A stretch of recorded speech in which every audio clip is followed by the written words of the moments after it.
దేవుని నామమునకు మహిమ కలుగును గాక. ప్రభునందు ప్రియులారా, మన ప్రభువు రక్షకుడునైన క్రీస్తు యేసు పరిశుద్ధ నామంలో మీ అందరికీ శుభములు. 10వ తేదీ అక్టోబర్ మాసము 2025వ సంవత్సరం. ఈరోజు దేవుడు నిన్ను ప్రేమించి నీకు ఇస్తున్న అద్భుతమైన వాగ్దానం. భయపడవద్దు, విస్మయం పొందవద్దు, ఎక్కువ సహాయము మనకు కలదు. భయపడవద్దు, విస్మయం పొందవద్దు, ఎక్కువ సహాయము మనకి కలదు. దినవృత్తాంతములు 2వ గ్రంథము 32వ అధ్యాయము 7వ వచనం. పూర్తి వచనము ఈ విధంగా ఉంది: మీరు దిగులు పడకుడి, ధైర్యము విడవకుడి. అష్షూరు రాజుకైనను అతనితో కూడా ఉన్న సైన్యం అంతటికైనను మీరు భయపడవద్దు, విస్మయం పొందవద్దు. అతనికి కలిగి ఉన్న సహాయము కంటే ఎక్కువ సహాయము మనకు కలదు. ఇది వాగ్దానం. అయితే ఎవరితో చెప్తున్నారు? హిజ్కియా మహారాజు ఆ యొక్క ఇశ్రాయేలీలతో చెబుతూ, అష్షూరు రాజు సన్హెరీబు యుద్ధమునకు వస్తున్నప్పుడు ఈ మాటలు చెప్తున్నారు. కానీ అతనితో కూడా ఉన్న గొప్ప సైన్యమును బట్టి, రథములను బట్టి, శత్రువు బలము ఎప్పుడైతే మనకంటే ఎక్కువగా ఉంటుందో, చాలా పరిస్థితుల్లో మన అప్పుల భారము మనకంటే ఎక్కువగా ఉంటుంది, మన కష్టాలు మనకంటే ఎక్కువగా ఉంటాయి, అన్ని విషయాల్లో ఇంకా మనం తక్కువగా కనబడతాం. కరెక్టే. అటువంటి సమయంలో ఈ రోజున ఈ వాగ్దానము నీకు నాకు ఇవ్వబడుతుంది. కారణం ఏంటంటే, ఈ లోకంలో మనకి అనేకమైన పర్వతాలు, కొండలు, సమస్యలు గుట్టలుగా పేరుకుని పోయినప్పుడు ఇక నా వల్ల కాదు అన్నంతగా మనము దిగాలు పడిపోయే వారంగా ఉంటాం. కనుకనే భక్తుడు కొండల తట్టు నా కన్నులు ఎత్తుచున్నాను, నాకు సహాయము ఎక్కడి నుండి వచ్చును అని చెప్పి కీర్తనకారుడు దేవుని సహాయం కోసం ఎదురు చూస్తున్నట్లు మనం చూడగలము. ముఖ్యంగా దేవుడు అన్న వెంటనే మనకు అర్థమయ్యేది, ఆపత్కాలంలో ఆయన నిన్ను ఆదుకునే సహాయకుడు.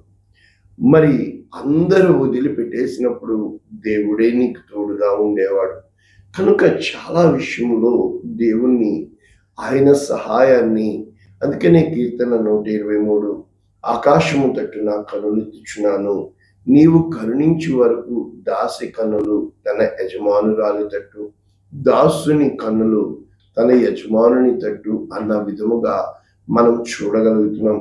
ఈ రోజున మన జీవితంలో ఏ స్థితికైనా దేవుడు చాలిన దేవుడు. ఇక్కడ ప్రస్తుతపు పరిస్థితుల్లో మనం చూసే ముందు న్యూ ఇంటర్నేషనల్ వర్షన్ 2 Chronicles 32:7 మనం చదివితే, బీ స్ట్రాంగ్ అండ్ కరేజియస్. మొట్టమొదట నీవు ధైర్యంగా ఉన్నా లేకపోయినా స్థిరముగా నిలబడినప్పుడు ఏ కార్యమైనా నువ్వు సాధించగలుగుతావు. Do not be afraid or discouraged. అంటే చాలాసార్లు భయపడము, కానీ మనము కృంగిపోతూ ఉంటాం. భయము వేరే, కృంగిపాటు వేరే. అందుకనే చాలాసార్లు యుద్ధంకు వెళ్ళేటప్పుడు మీలో పిరికివాడు ఉంటే పంపించేయండి, ఒక్కడు చెడితే మిగిలిన వాళ్ళందరినీ కూడా చెప్పేస్తూ ఉంటారు. కనుక ఏమని చెప్తున్నాడు? దేనికోసం ఇదంతా? Because of the king of అషీరియా and the west army with him.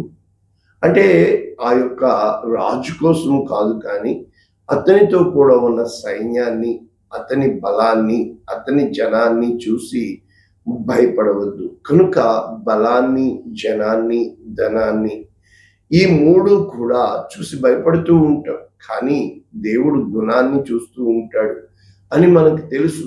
కానీ కానీ కానీ నీలో గుణం ఉందా? అయితే జనము కానీ, ధనము కానీ, బలము కానీ ఎవ్వరూ ఏమీ చేయలేరు.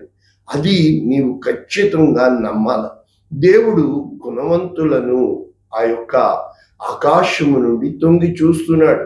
ఎవరైతే దేవుడు ఉన్నాడు అని భయపడి దేవునికి వణుకుతాడో అతన్ని దేవుడు దృష్టిస్తున్నాడు. కనుక ఇక్కడ మనం ముగించుకుంటే for there is a greater power with us than with him, అంటే మనకి ఎక్కువ సహాయము కలదు, గొప్ప శక్తిమంతుడు మనతో కూడా ఉన్నాడు అని ఇక్కడ హిజ్కియా మహారాజు చెబుతున్నట్లు మనం చూస్తున్నాం. ప్రభునందు ప్రియులారా, ఈ విధముగా మన జీవితాల్లో అనేక సార్లు దేవుణ్ణి బట్టి ధైర్యం తెచ్చుకోగలుగుతున్నావా? దేవుణ్ణి బట్టి నిబ్బరము కలిగి ఉండగలుగుతున్నావా? దేవుణ్ణి బట్టి నీ దేవుడు నీకు తోడుగా వస్తాడు, ఆయన రావాలంటే ఆయన చేయి పట్టుకుని నడిపించే దేవుడు అని. అజర్ యాజర్ అంటే సహాయము, ఎల్ యాజర్ ఏల్ అంటే దేవుడు సహాయము. మనము మోషేని చూసినప్పుడు ఆ యొక్క మిద్యాను దేశంలో పరదేశిగా ఉన్నప్పుడు మొదటి వానికి గెర్షోను పరదేశి అని, రెండో వానికి నాకు పరదేశులో దేవుడు సహాయం చేశాడని ఎల్ యాజర్ యాజర్ అని పేరు పెట్టినట్లు చూస్తున్నాం. అబ్రహాము యొక్క దాసుని పేరు ఎల్ యాజర్, అజర్ అజర్ అని చెప్పి కూడా మనము హెబ్రోలో అంటున్నారు. మనకు అర్థమైంది అంటే చాలాసార్లు మన జీవితాల్లో నీకు సహాయము చేయవడం నేనే అని. దీనికి పూర్తి ఆపోజిట్ మాట మనం చూసినప్పుడు యెషయా గ్రంథం 41వ అధ్యాయము 10వ వచనము స్పష్టంగా ఈ రోజున దేవుడు నీకు నాకు చెప్తున్న వాగ్దానము, నిన్ను దేవుడు ఎంచుకున్నాడు, పేరు పెట్టి పిలిచాడు.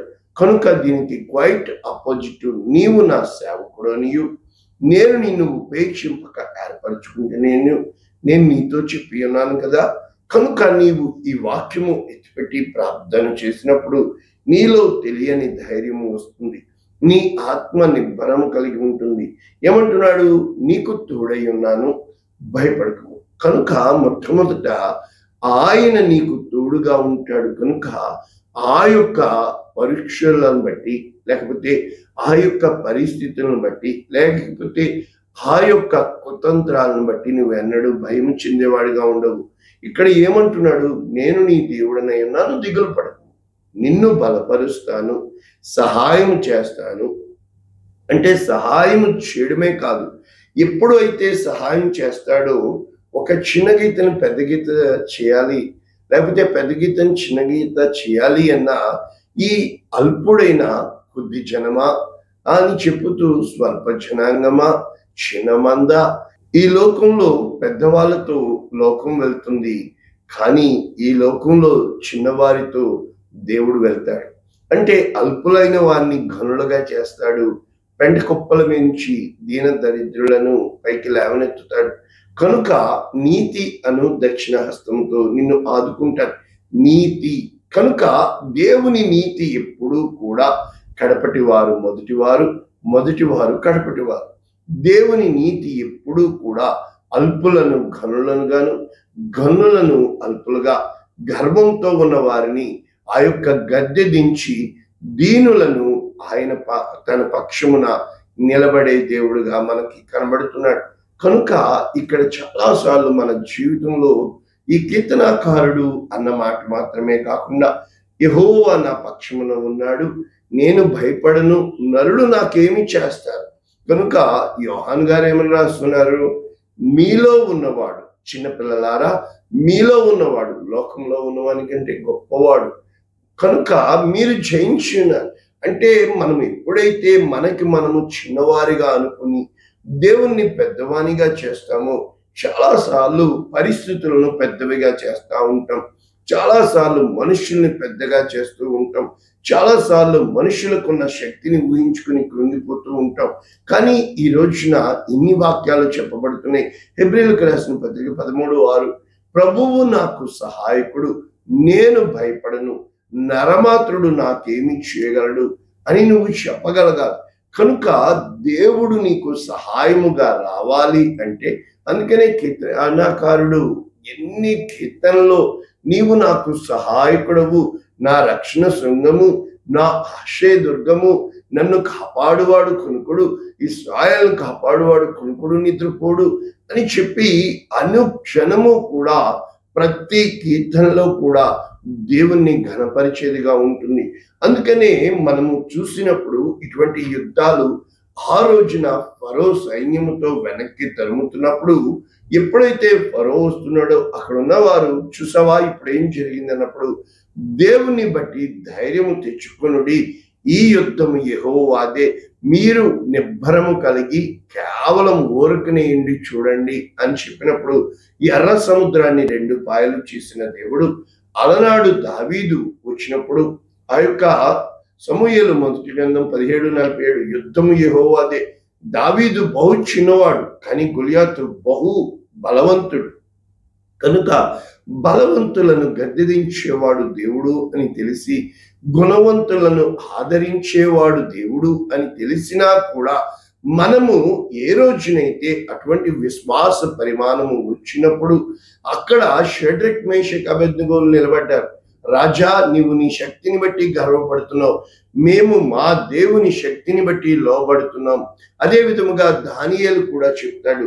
కనుక ఈ రోజున ఎంతమంది చెబుతున్న మాటలు మనము నేర్చుకుంటూ ముగించుకుంటే ఇట్లుండగా ఏముందము, దేవుడు మన పక్షముననుండగా మనకు విరోధి ఎవరు అని రోమీయులకు రాసిన పత్రికలో పౌలు స్పష్టంగా చెబుతూ, ప్రవక్త అయిన ఎలీషా కాలంలో సిరియా రాజు ఏం జరుగుతుంది పదే పదే నేను ఎందుకు ఇలా జరుగుతుంది అంటే, రాజా అక్కడ గొప్ప వాళ్ళు ఎవరూ లేరు కానీ గొప్ప ప్రవక్త ఉన్నాడు, అతను నీ బెడ్రూమ్ లో ఉన్న సంగతులు కూడా గ్రహించగలడు, దేవుడు అతనికి తోడుగా ఉన్నాడు అంటే ప్రవక్తని తీసుకొచ్చేయండి అని చెప్పి గొప్ప సైన్యమును పంపించినప్పుడు పెందలకడ లేచి ఎలీషా సేవకుడు మరి చూచినప్పుడు అక్కడ గొప్ప సైన్యము వచ్చింది నా ఏలినవాడా అని చెప్పినప్పుడు ఎలీషా చెబుతున్న మాటల, భయపడవద్దు, మన పక్షంలో ఉన్నవారు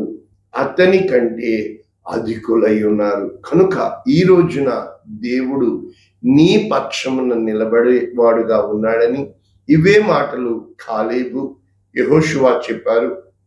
మనకి మనం మిడతలుగా ఉన్నాం, వారు గొప్పవారు బాహుబలులు అని చెప్పినప్పుడు ఈ రోజున ప్రభువునందు ప్రియులారా, దేవుడు నీ పక్షమున నుండగా నీకు ఎవ్వరూ విరోధంగా నిలబడలేరు.